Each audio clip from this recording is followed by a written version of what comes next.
Hello children, welcome to fifth video of Nationalism in Europe.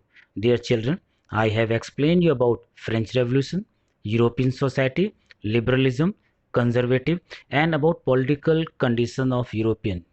Moreover, I do hope you all have noticed this and have seen my videos thoroughly. If you have not seen, then see it again. After seeing videos, then only children, history of Europe of different countries will be clear to you. Nationalism in Europe, children, after French Revolution, many movements were started by liberals for nationalism and patriotism for the nation state in Europe. Moreover, everywhere people wanted constitutional form of government and liberty, fraternity and equality among European people. But after Vienna Treaty 1815, ironical thing happened. Children, again conservative regimes came back to power and consolidated that power. So children, in against of conservatism, means they wanted to establish a democratic form of government and to uproot conservatives and to overpower them. All European people came together and revolted against them, means against conservative power. Children, keep it this in your mind. Let's see the people and their series of revolt. The revolts or era was known as the Age of Revolution 1830-1848. Children, as conservative regimes tried to consolidate their power, the revolutionaries, people of Europe such as Italian and German, Ireland, Poland people came forward to oppose the conservative regimes. If you see in this slide, children, revolutionaries peoples, who were they? They were liberal nationalists first. Second, educated middle class people. I am talking about European people only. Commercial middle class people, prosperous artisan people, children.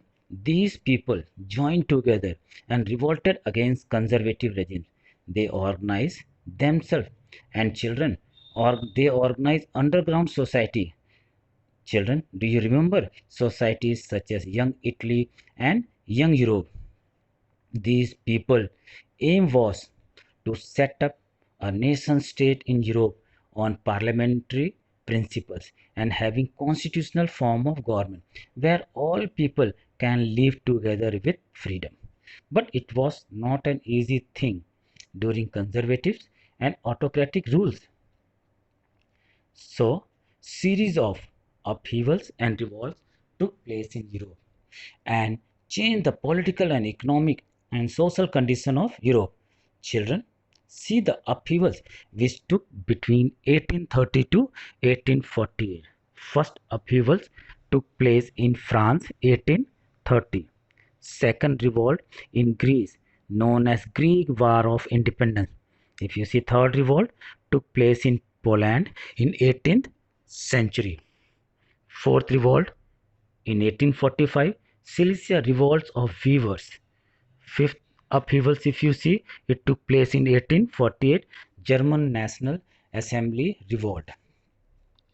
Before I explain all upheavals and revolt, we must consider, or you must think, what were the causes, what were the reasons through which people came together for the noble cause.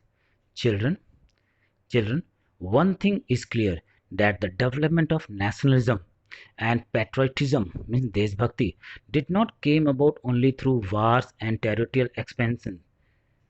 Actually, this feeling came through these people, through nationalism and patriotisms, which they spread all over the Europe. If you see, reason behind it, the main reason was the romantic imaginations and the developing the feeling of nationalism. Children, you will be surprised to know the fact that in Europe during 16th and 17th century literacy rate was 30%, whereas if you just compare with India, in India it was 3%. So you can imagine, to spread nationalism feeling, it was not an easy job. and to develop nationalism feeling was very difficult. So children, educated elite peoples took support, means educated people came forward and spread nationalism feelings everywhere in Europe, not only in Europe but in Asian countries also.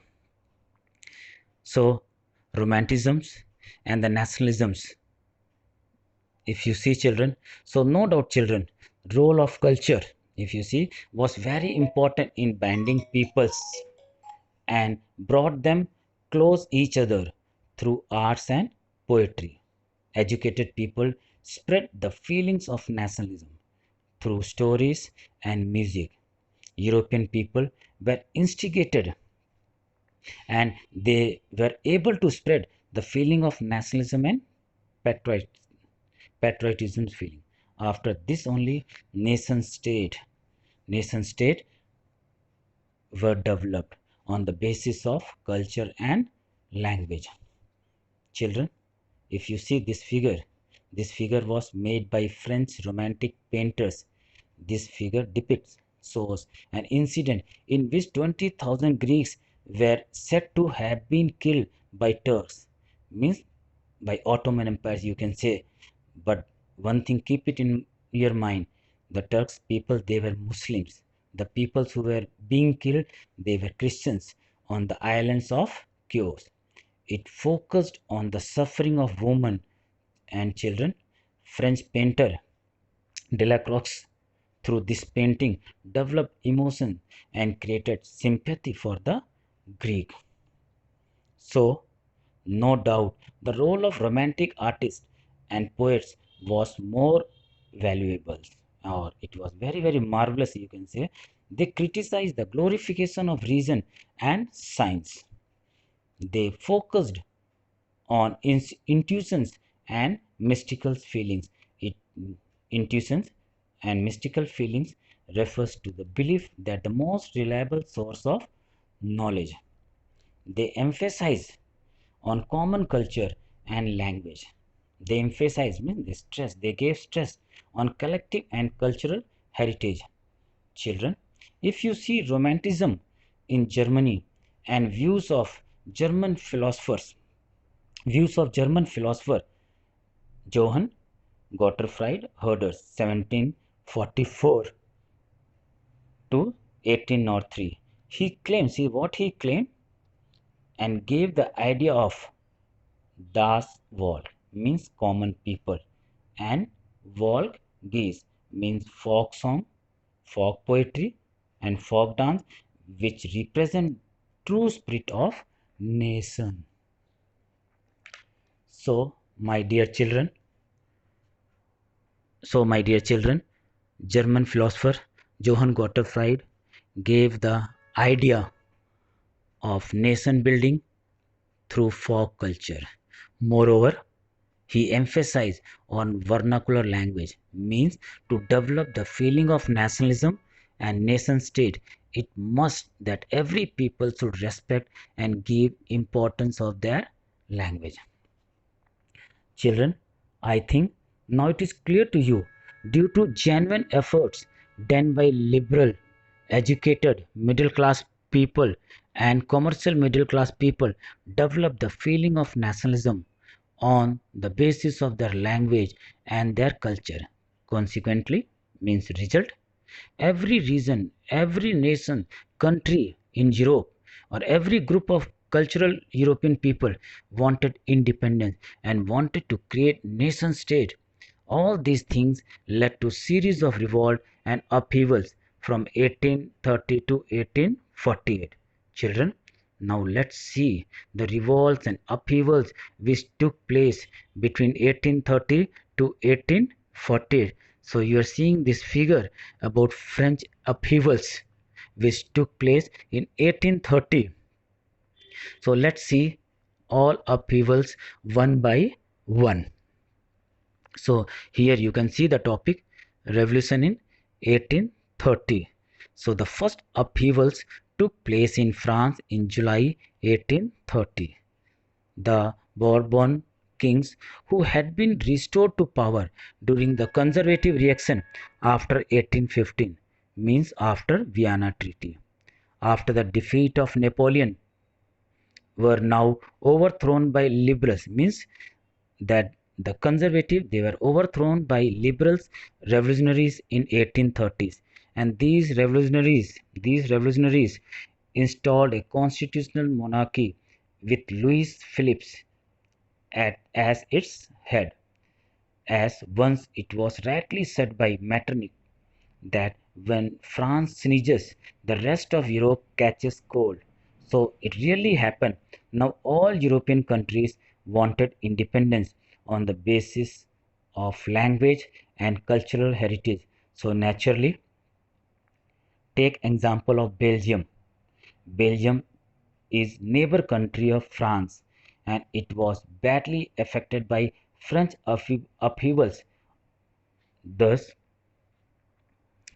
thus the July Revolution, if you see, the July Revolution sparked an uprising in Brussels, which led to Belgium breaking away from the United Kingdom of the Netherlands.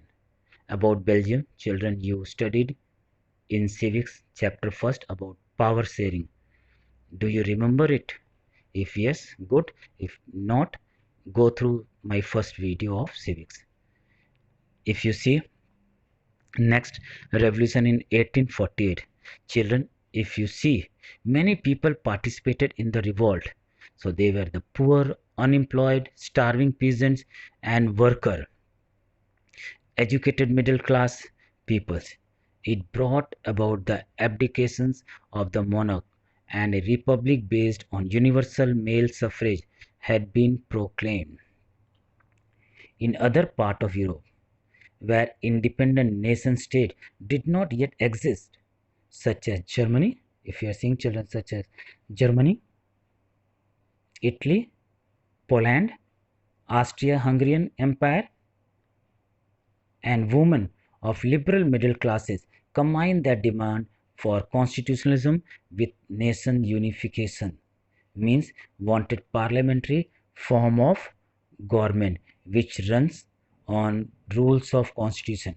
They took advantages of the growing popular unrest to push their demand for the creation of nation state on parliamentary principles. Overall, if I conclude, in Europe, every country wanted independence. They wanted to create nation state on the basis of their culture. So let's see next example of Greek War of Independence. So if you see in Greek War of Independence, an event that mobilized on feeling among the educated elites across Europe was the Greek War of Independence. Means this Greek War of Independence developed and spread the feeling of nation state everywhere in Europe. And see the reason. Greece had been the part of Ottoman Empire since 15th century. Means Greeks were ruled by the Muslims. The growth of revolutionaries in Europe sparked off a struggle for independence amongst the Greeks, which began in 1821. Nationalists in Greece got support from other Greeks, means other European peoples, means other European countries. They were also helping Greek people, means Christian people, so that they can get independence, who were living in exile, and also got support from many West European countries who had sympathy for ancient Greek culture. Poets and artists of Greek consider Greece as the cradle of European civilization, means birthplace of European culture, and their culture was Christianity, and mobilized opinion to support the struggle against the Muslim Empire. After long struggle, finally, the Treaty of Constantinople of 1832 recognized Greece as independent nation. Children, let's see case of Poland, how they struggle for their independence and how their language and music play a key role in developing nationalist sentiments. If you see Polish struggle, Poland came into existence in 18th century, which had been partitioned by Greek power like Russia, Prussia, Austria. Even though Poland no longer existed as independent territory, actually it was controlled and dominated by Russia, means as India was dominated by the Britishers. Britishers, they were ruling over us in same way Poland was controlled and dominated by Russia. But Polish kept alive their national feelings through their music and language, folk dance like Polonaise and Mazurka later on turned it into national symbols. If you see here in this figure, you can see their folk dance, their dance, and you can see Polonaise and Mazurka. So children, actually Polish language was forced out from Polish schools and the Russian language was imposed everywhere. But clergy and the people of Poland kept using their Polish language. Actually, children, they used their language as a weapon to develop nationalist sentiment. They kept on using in church, means they kept on using their language in churches, gathering and in schools. At last, after long struggle, Poland got independence on 11th November 1918. Children, Poland regained its independence after 123 years of partitions by Russia, Prussia, and Austria. So, children, I do hope now it is clear to you. Till next video, take care, be safe, be happy. Thank you, children.